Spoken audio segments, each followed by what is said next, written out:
Hello everyone, S बी ब्लॉगमध्ये परत एकदा तुमचं नवीन स्वागत आहे। रात्रीचे 10:30 वाजले आणि आम्ही सगळे चाललो, साई, आजी, पप्पा आणि मी गावाला सातारला चाललेलो आहे। आणि रिक्षातून आम्ही चाललो। शेवटी फायनली 11, 11:30, 12च्या दरम्यान, 12, 12:30च्या दरम्यान आम्हाला बस भेटली। एवढं उशिरा मेन म्हणजे छोटासा सेल्फी घेतला, दमून गेलेलो। माझी ऑर्डर पण होती, सकाळपासून ऑर्डरला गेले, तिथून तसंच प्रवास चालू झालेला।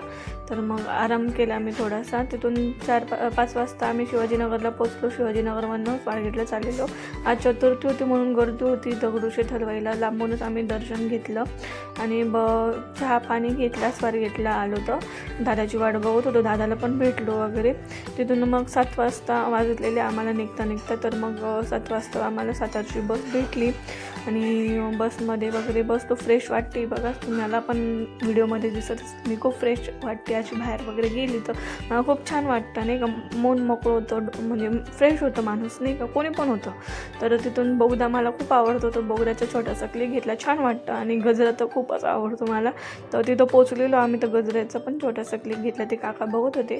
तिथून मग आंघोळ पाणी केली, फ्रेश वगैरे झालो आणि सगळी फॅमिली, आत्या, काका, पप्पा, साई, मी, दादा, वहिनी आम्ही निघालो आहे पालीला, आमच्या कुलदेवताला, खंडोबाला। तर मग आम्ही खंडोबाला निघालेलो, गाडीतूनच चाललेलो आहे। आणि तो नंतर मग आणि तुम्ही उद्याच्या ब्लॉगमध्ये तुम्ही बघू शकता, नेक्स्ट ब्लॉगमध्ये आम्ही आता आमची देवीची जत्रा आहे म्हणून आम्ही आलेलो आहे, तर त्याच निमित्ताने खंडोबाला पण जाणं होईल। एवढं लांब येणं होत नाही म्हणून आम्ही आलेलो आहे। आणि रविवार पण होता, चतुर्थी पण होती वगैरे म्हणून। आणि नंतर मग आम्ही देवाचं सामान घेतलं, पूर्ण हळद वगैरे घेतोच आपण। नंतर मग लाईनीत आम्ही उभं राहिलो, खूप वेळ उभं राहिलेलो, गर्दी होती बऱ्यापैकी भरपूर। नंतर छान वाटत होतं गर्दीमध्ये। छोटासा सेल्फी घेतला पप्पांसोबत, मी म्हणजे सोबत सेल्फी घेतला, माझी ती सवयच आहे, तुम्हाला पण माहिती असेल कंटिन्यू ब्लॉग बघत असेल तर।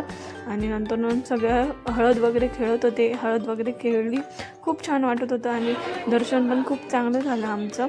10-15 मिनटं तरी थांबायला, म्हणजे एवढं लांब आलो आणि दर्शन चांगलं नाही झालं तर मूड ऑफ होतं, पण दर्शन खूप चांगलं झालं आमचं, शांततेत झालं सगळं। म्हणजे भंडारा पूर्ण म्हणजे होता, छान वाटत होतं, प्रसन्न वाटत होतं।